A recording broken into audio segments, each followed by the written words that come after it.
It is to be all made of sighs and tears, it is to be all made of faith and service, it is to be all made of fantasy, all made of passion, and all made of wishes, all adoration, duty, and observance, all humbleness, all patience and impatience, all purity, all trial, all observance. Shakespeare. It was near noon when the gale broke, and then its force abated as suddenly as its violence had arisen. In less than 2 hours after the wind fell, the surface of the lake, though still agitated, was no longer glittering with foam, and in double that time, the entire sheet presented the ordinary scene of disturbed water, that was unbroken by the violence of a tempest. Still the waves came rolling incessantly towards the shore, and the lines of breakers remained, though the spray had ceased to fly. The combing of the swells was more moderate, and all that there was of violence proceeded from the impulsion of wind which had abated. As it was impossible to make head against the sea that was still up, with the light opposing air that blew from the eastward, all thoughts of getting under way that afternoon were abandoned. Jasper, who had now quietly resumed the command of the Scud, busied himself, however, in heaving up the anchors, which were lifted in succession, the kedges that backed them were weighed, and everything was got in readiness for a prompt departure, as soon as the state of the weather would allow. In the meantime, they who had no concern with these duties sought such means of amusement as their peculiar circumstances allowed. As is common with those who are unused to the confinement of a vessel, Mabel cast wistful eyes towards the shore, nor was it long before she expressed a wish that it were possible to land. The Pathfinder was near her at the time, and he assured her that nothing would be easier, as they had a bark canoe on deck, which was the best possible mode of conveyance to go through a surf. After the usual doubts and misgivings, the sergeant was appealed to. His opinion proved to be favorable, and preparations to carry the women to effect were immediately made. The party which was to land consisted of Sergeant Dunham, his daughter, and the Pathfinder. Accustomed to the canoe, Mabel took her seat in the center with great steadiness. Her father was placed in the bows, while the guide assumed the office of conductor, by steering in the stern. There was little need of impelling the canoe by means of the paddle, for the rollers sent it forward at moments with a violence that set every effort to govern its movements at defiance. More than once, before the shore was reached, Mabel repented of her temerity, but Pathfinder encouraged her, and really manifested so much self-possession, coolness, and strength of arm himself, that even a female might have hesitated about owning all her apprehensions. Our heroine was no coward, and while she felt the novelty of her situation in landing through a surf, she also experienced a fair proportion of its wild delight. At moments, indeed, her heart was in her mouth, as the bubble of a boat floated on the very crest of a foaming breaker, appearing to skim the water like a swallow, and then she flushed and laughed, as, left by the glancing element, they appeared to linger behind as if ashamed of having been outdone in the headlong race. A few minutes sufficed for this excitement, for though the distance between the cutter and the land considerably exceeded 1/4 of a mile, the intermediate space was passed in a very few minutes. On landing, the sergeant kissed his daughter kindly, for he was so much of a soldier as always to feel more at home on terra firma than when afloat, and, taking his gun, he announced his intention to pass an hour in quest of game. Pathfinder will remain near you, girl, and no doubt he will tell you some of the traditions of this part of the world, or some of his own experiences with the Mingos. The guide laughed, promised to have a care of Mabel, and in a few minutes the father had ascended a steep acclivity and disappeared in the forest. The others took another direction, which, after a few minutes of a sharp ascent also, brought them to a small naked point on the promontory, where the eye overlooked an extensive and very peculiar panorama. Here Mabel seated herself on a fragment of fallen rock to recover her breath and strength, while her companion, on whose sinews no personal exertion seemed to make any impression, stood at her side, leaning in his own and not ungraceful manner on his long rifle. Several minutes passed, and neither spoke, Mabel, in particular, being lost in admiration of the view. The position the two had obtained was sufficiently elevated to command a wide reach of the lake, which stretched away towards the northeast in a boundless sheet, glittering beneath the rays of an afternoon sun, and yet betraying the remains of that agitation which it had endured while tossed by the late tempest. The land set bounds to its limits in a huge crescent, disappearing in distance towards the southeast and the north. Far as the eye could reach, nothing but forest was visible, not even a solitary sign of civilization breaking in upon the uniform and grand magnificence of nature.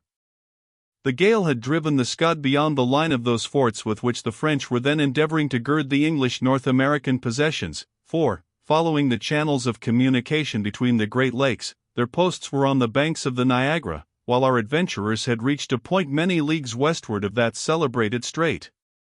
The cutter rode at single anchor, without the breakers, resembling some well-imagined and accurately executed toy, intended rather for a glass case than for struggles with the elements which she had so lately gone through, while the canoe lay on the narrow beach, just out of reach of the waves that came booming upon the land, a speck upon the shingles.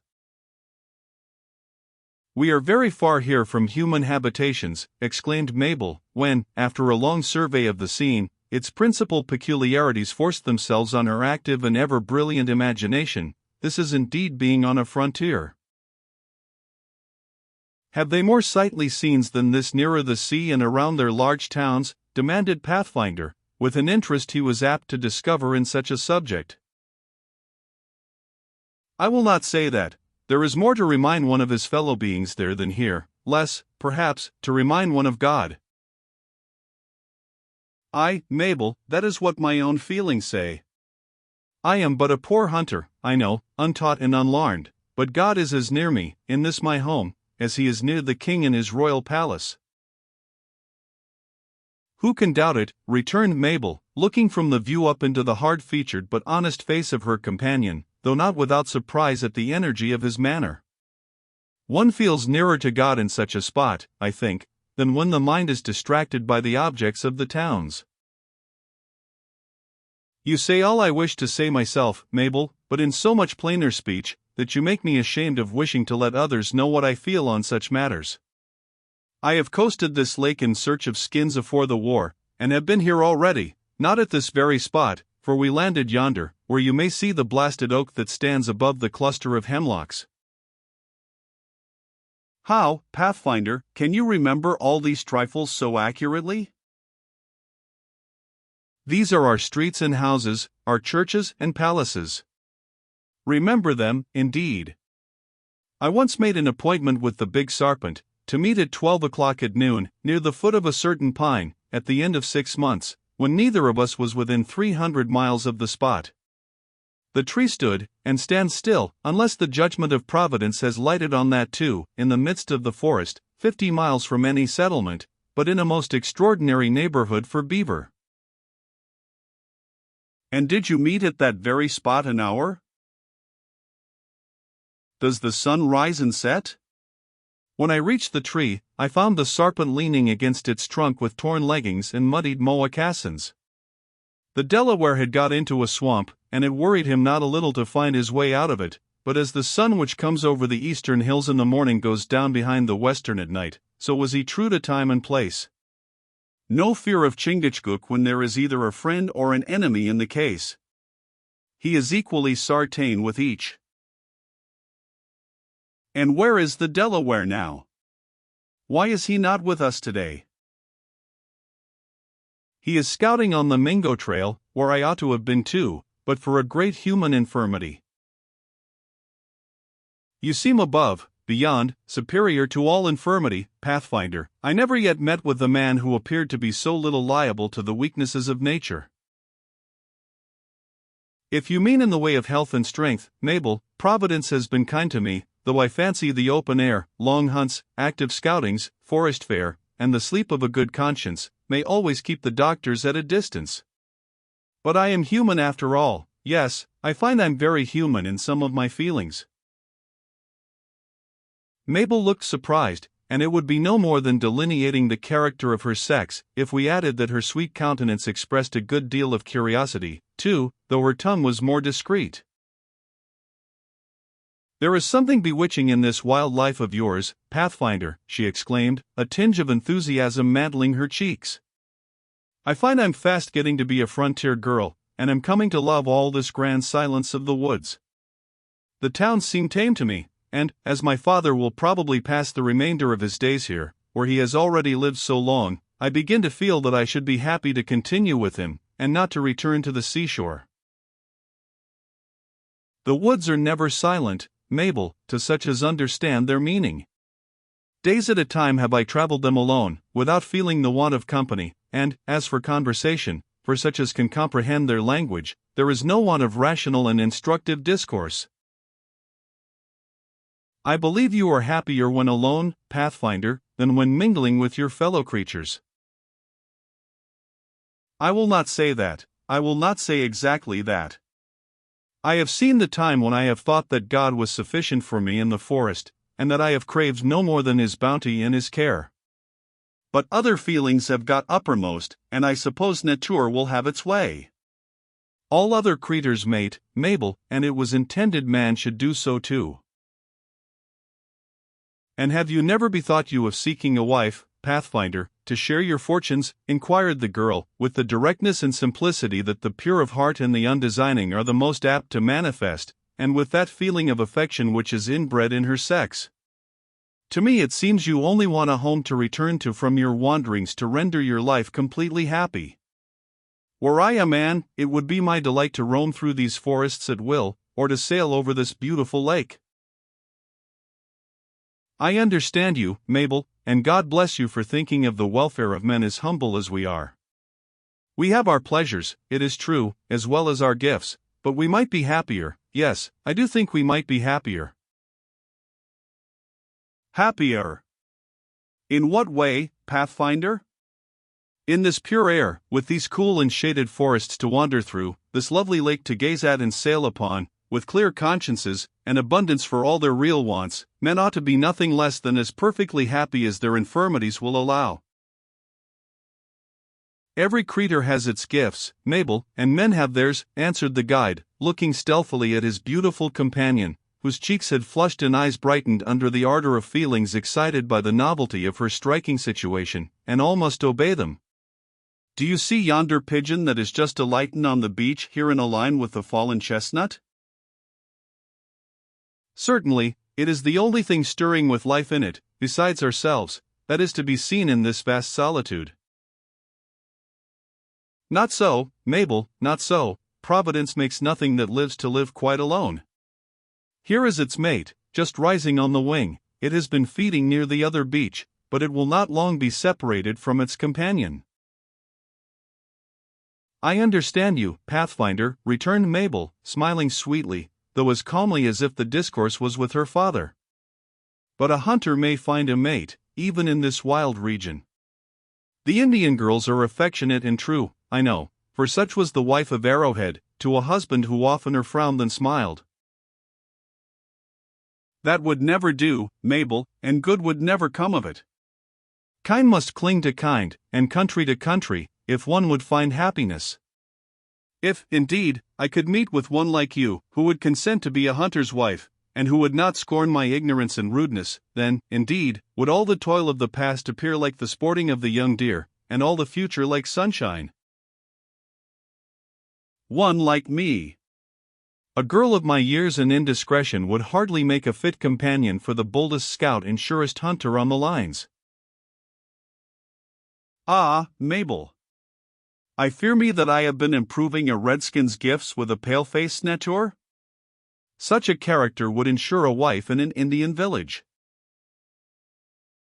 Surely, Pathfinder, you would not think of choosing one so ignorant, so frivolous, so vain, and so inexperienced as I for your wife? Mabel would have added, and as young, but an instinctive feeling of delicacy repressed the words. And why not, Mabel? If you are ignorant of frontier usages, you know more than all of us of pleasant anecdotes and town customs. As for frivolous, I know not what it means, but if it signifies beauty, me. I fear it is no fault in my eyes. Vain you are not, as is seen by the kind manner in which you listen to all my idle tales about scoutings and trails, and as for experience, that will come with years. Besides, Mabel, I fear men think little of these matters when they are about to take wives. I do. Pathfinder, your words, your looks, surely all this is meant in trifling, you speak in pleasantry? To me it is always agreeable to be near you, Mabel, and I should sleep sounder this blessed night than I have done for a week past, could I think that you find such discourse as pleasant as I do? We shall not say that Mabel Dunham had not believed herself a favorite with the guide. This her quick feminine sagacity had early discovered, and perhaps she had occasionally thought there had mingled with his regard and friendship some of that manly tenderness which the ruder sex must be coarse, indeed, not to show on occasions to the gentler, but the idea that he seriously sought her for his wife had never before crossed the mind of the spirited and ingenuous girl. Now, however, a gleam of something like the truth broke in upon her imagination, less induced by the words of her companion, perhaps, than by his manner. Looking earnestly into the rugged, honest countenance of the scout, Mabel's own features became concerned and grave, and when she spoke again, it was with a gentleness of manner that attracted him to her even more powerfully than the words themselves were calculated to repel. "You and I should understand each other, Pathfinder," said she with an earnest sincerity, "nor should there be any cloud between us. You are too upright and frank to meet with anything but sincerity and frankness in return. Surely, all this means nothing, has no other connection with your feelings than such a friendship as one of your wisdom and character would naturally feel for a girl like me?" "I believe it's all natural, Mabel, yes, I do. The sergeant tells me he had such feelings towards your own mother, and I think I've seen something like it in the young people I have from time to time guided through the wilderness. Yes, I dare say it's all natural enough, and that makes it come so easy, and is a great comfort to me." "Pathfinder, your words make me uneasy. Speak plainer, or change the subject forever. You cannot mean that you cannot wish me to understand." Even the tongue of the spirited Mabel faltered, and she shrank, with maiden shame, from adding what she wished so earnestly to say. Rallying her courage, however, and determined to know all as soon and as plainly as possible, after a moment's hesitation, she continued, "I mean, Pathfinder, that you do not wish me to understand that you seriously think of me as a wife?" "I do, Mabel, that's just it, and you have put the matter in a much better point of view than I with my forest gifts and frontier ways would ever be able to do. The sergeant and I have concluded on the matter, if it is agreeable to you, as he thinks is likely to be the case, though I doubt my own power to please one who deserves the best husband America can produce." Mabel's countenance changed from uneasiness to surprise, and then, by a transition still quicker, from surprise to pain. "My father," she exclaimed, "my dear father has thought of my becoming your wife, Pathfinder?" "Yes, he has, Mabel, he has, indeed. He has even thought such a thing might be agreeable to you, and has almost encouraged me to fancy it might be true. But you yourself, you certainly can care nothing whether this singular expectation shall ever be realized or not." "Anan?" "I mean, Pathfinder, that you have talked of this match more to oblige my father than anything else, that your feelings are no way concerned, let my answer be what it may?" The scout looked earnestly into the beautiful face of Mabel, which had flushed with the ardor and novelty of her sensations, and it was not possible to mistake the intense admiration that betrayed itself in every lineament of his ingenuous countenance. "I have often thought myself happy, Mabel, when ranging the woods on a successful hunt, breathing the pure air of the hills, and filled with vigor and health, but I now know that it has all been idleness and vanity compared with the delight it would give me to know that you thought better of me than you think of most others." "Better of you, I do, indeed, think better of you, Pathfinder, than of most others. I am not certain that I do not think better of you than of any other, for your truth, honesty, simplicity, justice, and courage are scarcely equaled by any of earth." "Ah, Mabel, these are sweet and encouraging words from you. And the sergeant, after all, was not so near wrong as I feared." "Nay, and Pathfinder, in the name of all that is sacred and just, do not let us misunderstand each other in a matter of so much importance. While I esteem, respect, nay, reverence you, almost as much as I reverence my own dear father, it is impossible that I should ever become your wife, that I—" The change in her companion's countenance was so sudden and so great, that the moment the effect of what she had uttered became visible in the face of the Pathfinder, Mabel arrested her own words, notwithstanding her strong desire to be explicit, the reluctance with which she could at any time cause pain being sufficient of itself to induce the pause. Neither spoke for some time, the shade of disappointment that crossed the rugged lineaments of the hunter amounting so nearly to anguish as to frighten his companion, while the sensation of choking became so strong in the Pathfinder that he fairly griped his throat, like one who sought physical relief for physical suffering. The convulsive manner in which his fingers worked actually struck the alarmed girl with a feeling of awe. "Nay, Pathfinder," Mabel eagerly added, the instant she could command her voice, "I may have said more than I mean, for all things of this nature are possible, and women, they say, are never sure of their own minds. What I wish you to understand is, that it is not likely that you and I should ever think of each other as man and wife ought to think of each other." I shall never think in that way again, Mabel," gasped forth the Pathfinder, who appeared to utter his words like one just raised above the pressure of some suffocating substance. No, I shall never think of you, or anyone else, again in that way. Pathfinder, dear Pathfinder, understand me, do not attach more meaning to my words than I do myself. A match like that would be unwise, unnatural, perhaps. Yes, a nutral Aegean nature, and so I told the sergeant, but he would have it otherwise. Pathfinder. Oh, this is worse than I could have imagined. Take my hand, excellent Pathfinder, and let me see that you do not hate me. For God's sake, smile upon me again. Hate you, Mabel. Smile upon you. Ahs me. Nay, give me your hand, your hearty, true, and manly hand, both, Pathfinder. For I shall not be easy until I feel certain that we are friends again, and that all this has been a mistake. Mabel, said the guide, looking wistfully into the face of the generous and impetuous girl, as she held his two hard and sunburnt hands in her own pretty and delicate fingers, and laughing in his own silent and peculiar manner, while anguish gleamed over lineaments which seemed incapable of deception, even while agitated with emotions so conflicting. Mabel. The sergeant was wrong. The pent-up feelings could endure no more, and the tears rolled down the cheeks of the scout like rain.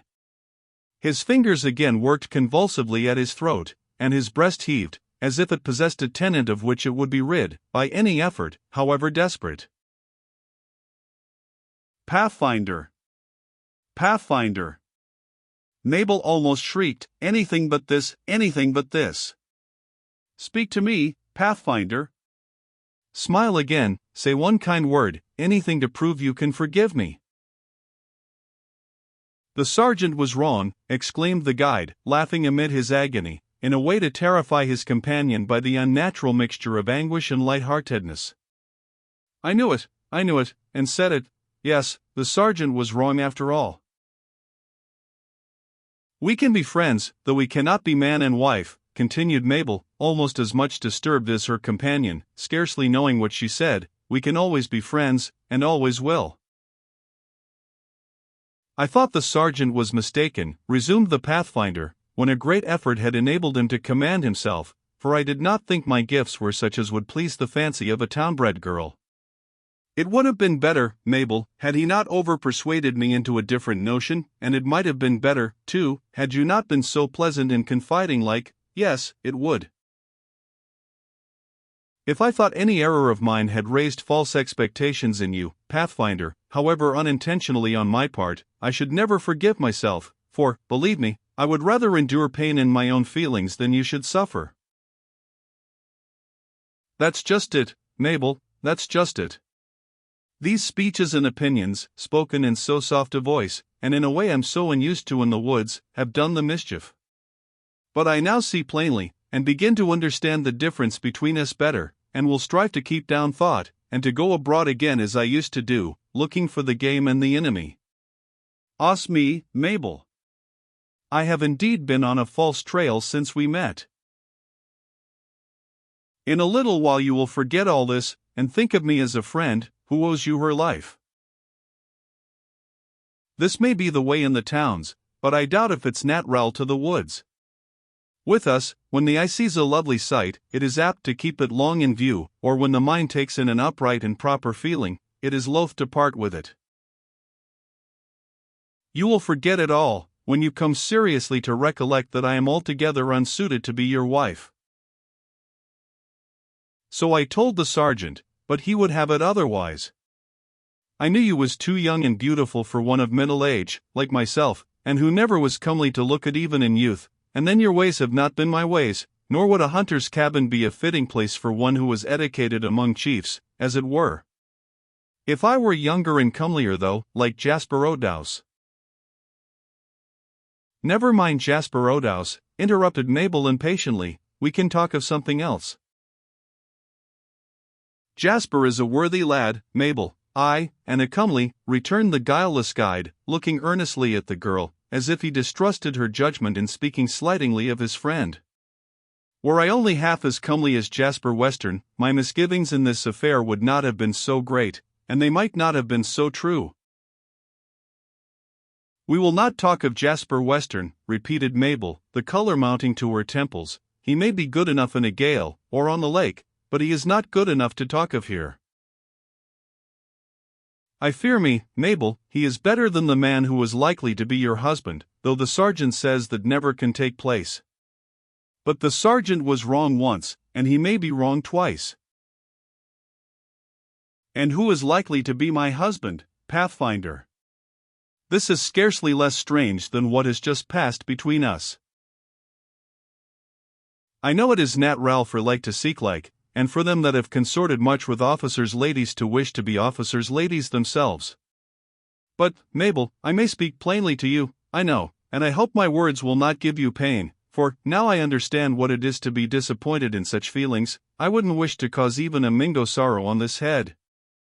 But happiness is not always to be found in a marquee, any more than in a tent, and though the officers' quarters may look more tempting than the rest of the barracks, there is often great misery between husband and wife inside of their doors.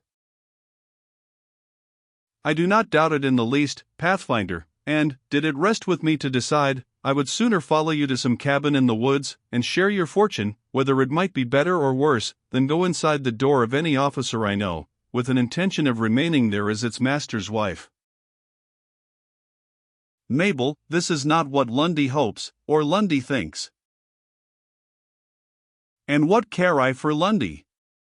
He is major of the 55th, and may command his men to wheel and march about as he pleases, but he cannot compel me to wed the greatest or the meanest of his mess. Besides, what can you know of Lundy's wishes on such a subject? From Lundy's own mouth. The sergeant had told him that he wished me for a son-in-law, and the major, being an old and a true friend, conversed with me on the subject. He put it to me plainly, whether it would not be more generous in me to let an officer succeed, than to strive to make you share a hunter's fortune. I owned the truth, I did, and that was, that I thought it might, but when he told me that the quartermaster would be his choice, I would not abide by the conditions. No, Mabel, I know Davy Muir well, and though he may make you a lady, he can never make you a happy woman, or himself a gentleman. My father has been very wrong if he has said or done aught to cause you sorrow, Pathfinder, and so great is my respect for you, so sincere my friendship, that were it not for one, I mean that no person need fear Lieutenant Muir's influence with me, I would rather remain as I am to my dying day than become a lady at the cost of being his wife. I do not think you would say that which you do not feel, Mabel, returned Pathfinder earnestly. Not at such a moment, on such a subject, and least of all to you. No, Lieutenant Muir may find wives where he can, my name shall never be on his catalogue. Thank you for that, Mabel, for, though there is no longer any hope for me, I could never be happy were you to take to the quartermaster. I feared that commission might count for something, I did, and I know the man. It is not jealousy that makes me speak in this manner, but truth, for I know the man. Now, were you to fancy a deserving youth, one like Jasper Western, for instance. Why always mention Jasper O'Douse, Pathfinder? He can have no concern with our friendship. Let us talk of yourself, and of the manner in which you intend to pass the winter. Osme, I'm little worth at the best, Mabel, unless it may be on a trail or with the rifle, and less worth now that I have discovered the sergeant's mistake. There is no need, therefore, of talking of me. It has been very pleasant to me to be near you so long, and even to fancy that the sergeant was right, but that is all over now. I shall go down the lake with Jasper, and then there will be business to occupy us, and that will keep useless thoughts out of the mind. And you will forget me, no, not forget me, either, Pathfinder, but you will resume your old pursuits, and cease to think a girl of sufficient importance to disturb your peace?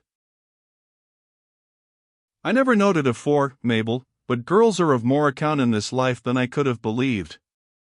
Now, afore I knowed you, the newborn babe did not sleep more sweetly than I used, my head was no sooner on the root, or the stone, or mayhap on the skin, than all was lost to the senses, unless it might be to go over in the night the business of the day in a dream like, and there I lay till the moment came to be stirring, and the swallows were not more certain to be on the wing with the light, than I to be afoot at the moment I wished to be. All this seemed a gift, and might be calculated on even in the midst of a Mingo camp, for I've been outlying in my time, in the very villages of the vagabonds. And all this will return to you, Pathfinder, for one so upright and sincere will never waste his happiness on a mere fancy. You will dream again of your hunts, of the deer you have slain, and of the beaver you have taken. Os me, Mabel, I wish never to dream again. Before we met, I had a sort of pleasure in following up the hounds, in fancy, as it might be, and even in striking a trail of the Iroquois, nay, I'd been in scrimmages and ambushments, in thought like, and found satisfaction in it, according to my gifts, but all those things have lost their charms since I've made acquaintance with you. Now, I think no longer of anything rude in my dreams, but the very last night we stayed in the garrison I imagined I had a cabin in a grove of sugar maples, and at the root of every tree was a mapledunum, while the birds among the branches sang ballads instead of the notes that nature gave, and even the deer stopped to listen. I tried to shoot Fan, but killdeer missed fire, and the creature laughed in my face, as pleasantly as a young girl laughs in her merriment, and then it bounded away, looking back as if expecting me to follow. No more of this, Pathfinder, we'll talk no more of these things, said Mabel, dashing the tears from her eyes, for the simple, earnest manner in which this hardy woodsman betrayed the deep hold she had taken of his feelings nearly proved too much for her own generous heart. Now, let us look for my father, he cannot be distant, as I heard his gun quite near. The sergeant was wrong, yes, he was wrong, and it's of no avail to attempt to make the dove consort with the wolf. Here comes my dear father, interrupted Mabel. Let us look cheerful and happy, Pathfinder, as such good friends ought to look, and keep each other's secrets. A pause succeeded, the sergeant's foot was heard crushing the dried twigs hard by, and then his form appeared shoving aside the bushes of a copse just near. As he issued into the open ground, the old soldier scrutinized his daughter and her companion, and speaking good-naturedly, he said, Mabel, child, you are young and light of foot, look for a bird that I've shot that fell just beyond the thicket of young hemlocks on the shore, and, as Jasper is showing signs of an intention of getting under way, you need not take the trouble to clamber up this hill again, but we will meet you on the beach in a few minutes. Mabel obeyed, bounding down the hill with the elastic step of youth and health. But, notwithstanding the lightness of her steps, the heart of the girl was heavy, and no sooner was she hid from observation by the thicket, than she threw herself on the root of a tree and wept as if her heart would break. The sergeant watched her until she disappeared, with a father's pride, and then turned to his companion with a smile as kind and as familiar as his habits would allow him to use towards any. She has her mother's lightness and activity, my friend, with somewhat of her father's force, said he. Her mother was not quite so handsome, I think myself, but the Dunhams were always thought comely, whether men or women. Well, Pathfinder, I take it for granted you've not overlooked the opportunity, but have spoken plainly to the girl? Women like frankness in matters of this sort. I believe Mabel and I understand each other at last, Sergeant, returned the other, looking another way to avoid the soldier's face. So much the better. Some people fancy that a little doubt and uncertainty makes love all the livelier, but I am one of those who think the plainer the tongue speaks the easier the mind will comprehend. Was Mabel surprised? I fear she was, Sergeant, I fear she was taken quite by surprise, yes, I do. Well, surprises in love are like an ambush in war, and quite as lawful, though it is not so easy to tell when a woman is surprised, as to tell when it happens to an enemy. Mabel did not run away, my worthy friend, did she? No, Sergeant, Mabel did not try to escape, that I can say with a clear conscience. I hope the girl was too willing, neither. Her mother was shy and coy for a month, at least, but frankness, after all, is a recommendation in a man or woman. That it is, and judgment, too. You are not to look for too much judgment in a young creature of 20, Pathfinder, but it will come with experience. A mistake in you or me, for instance, might not be so easily overlooked, but in a girl of Mabel's years, one is not to strain at a gnat lest they swallow a camel. The reader will remember that Sergeant Dunham was not a Hebrew scholar. The muscles of the listener's face twitched as the sergeant was thus delivering his sentiments, though the former had now recovered a portion of that stoicism which formed so large a part of his character, and which he had probably imbibed from long association with the Indians. His eyes rose and fell, and once a gleam shot athwart his hard features as if he were about to indulge in his peculiar laugh, but the joyous feeling, if it really existed, was as quickly lost in a look allied to anguish. It was this unusual mixture of wild and keen mental agony with native, simple joyousness, which had most struck Mabel, who, in the interview just related, had a dozen times been on the point of believing that her suitor's heart was only lightly touched, as images of happiness and humor gleamed over a mind that was almost infantile in its simplicity and nature, an impression, however, which was soon driven away by the discovery of emotions so painful and so deep, that they seemed to harrow the very soul. You say true, Sergeant, Pathfinder answered, a mistake in one like you is a more serious matter. You will find Mabel sincere and honest in the end, give her but a little time. Osme, Sergeant. A man of your merits would make an impression on a rock, give him time, Pathfinder. Sergeant Dunham, we are old fellow campaigners, that is, as campaigns are carried on here in the wilderness, and we have done so many kind acts to each other that we can afford to be candid. What has caused you to believe that a girl like Mabel could ever fancy one so rude as I am? What? Why, a variety of reasons, and good reasons too, my friend. Those same acts of kindness, perhaps, and the campaigns you mention. Moreover, you are my sworn and tried comrade. All this sounds well, so far as you and I are concerned, but they do not touch the case of your pretty daughter. She may think these very campaigns have destroyed the little comeliness I may once have had, and I am not quite certain that being an old friend of her father would lead any young maiden's mind into a particular affection for a suitor. Like love's like, I tell you, Sergeant, and my gifts are not altogether the gifts of Mabel Dunham. These are some of your old modest qualms, Pathfinder, and will do you no credit with the girl. Women distrust men who distrust themselves, and take to men who distrust nothing.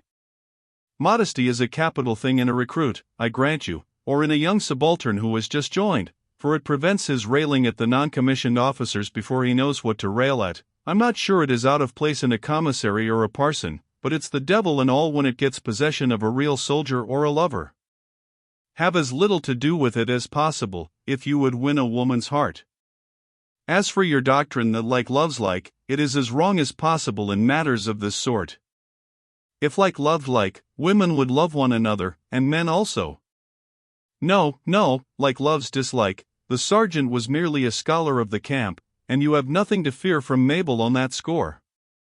Look at Lieutenant Muir, the man has had 5 wives already, they tell me, and there is no more modesty in him than there is in a cat o' nine tails.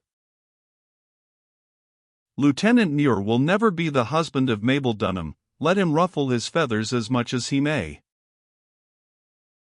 That is a sensible remark of yours, Pathfinder, for my mind is made up that you shall be my son-in-law. If I were an officer myself, Mr. Muir might have some chance, but time has placed one door between my child and myself, and I don't intend there shall be that of a marquis also.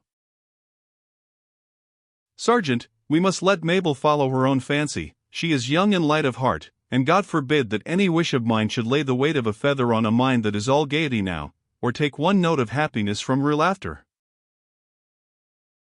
"Have you conversed freely with the girl?" the sergeant demanded quickly, and with some asperity of manner.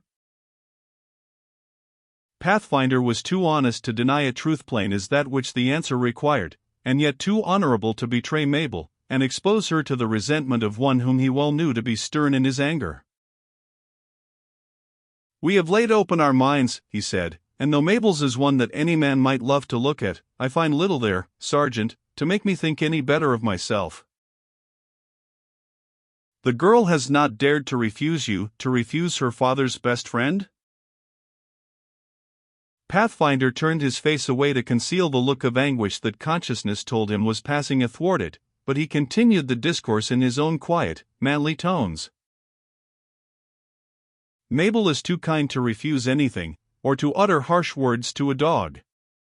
I have not put the question in a way to be downright refused, Sergeant." "And did you expect my daughter to jump into your arms before you asked her? She would not have been her mother's child had she done any such thing, nor do I think she would have been mine. The Dunhams like plain dealing as well as the King's Majesty, but they are no jumpers. Leave me to manage this matter for you, Pathfinder, and there shall be no unnecessary delay. I'll speak to Mabel myself this very evening, using your name as principal in the affair." I'd rather not, Sergeant. Leave the matter to Mabel and me, and I think all will come right in the end. Young girls are like timorsome birds, they do not over-relish being hurried or spoken harshly to nither. Leave the matter to Mabel and me. On one condition I will, my friend, and that is, that you will promise me, on the honor of a scout, that you will put the matter plainly to Mabel the first suitable opportunity, and no mincing of words. I will ask her, Sergeant, on condition that you promise not to meddle in the affair. Yes, I will promise to ask Mabel whether she will marry me, even though she laugh in my face at my doing so, on that condition. Sergeant Dunham gave the desired promise very cheerfully, for he had completely wrought himself up into the belief that the man he so much esteemed himself must be acceptable to his daughter. He had married a woman much younger than himself, and he saw no unfitness in the respective years of the intended couple. Mabel was educated so much above him, too, that he was not aware of the difference which actually existed between the parent and child in this respect. It followed that Sergeant Dunham was not altogether qualified to appreciate his daughter's tastes, or to form a very probable conjecture what would be the direction taken by those feelings which oftener depend on impulses and passion than on reason. Still, the worthy soldier was not so wrong in his estimate of the Pathfinder's chances as might at first appear. Knowing all the sterling qualities of the man, his truth, integrity of purpose, courage, self-devotion, disinterestedness, it was far from unreasonable to suppose that qualities like these would produce a deep impression on any female heart, and the father erred principally in fancying that the daughter might know as it might be by intuition what he himself had acquired by years of intercourse and adventure. As Pathfinder and his military friend descended the hill to the shore of the lake, the discourse did not flag. The latter continued to persuade the former that his diffidence alone prevented complete success with Mabel, and that he had only to persevere in order to prevail. Pathfinder was much too modest by nature, and had been too plainly, though so delicately, discouraged in the recent interview to believe all he heard. Still the father used so many arguments which seemed plausible, and it was so grateful to fancy that the daughter might yet be his, that the reader is not to be surprised when he is told that this unsophisticated being did not view Mabel's recent conduct in precisely the light in which he may be inclined to view it himself. He did not credit all that the sergeant told him, it is true, but he began to think virgin coyness and ignorance of her own feelings might have induced Mabel to use the language she had. "The quartermaster is no favorite," said Pathfinder in answer to one of his companion's remarks. "Mabel will never look on him as more than one who has had 4 or 5 wives already. Which is more than his share. A man may marry twice without offense to good morals and decency, I allow. But 4 times is an aggravation. I should think even marrying once what Master Cap calls a circumstance, put in Pathfinder, laughing in his quiet way, for by this time his spirits had recovered some of their buoyancy. It is, indeed, my friend, and a most solemn circumstance too. If it were not that Mabel is to be your wife, I would advise you to remain single. But here is the girl herself, and discretion is the word. Osme, Sergeant, I fear you are mistaken.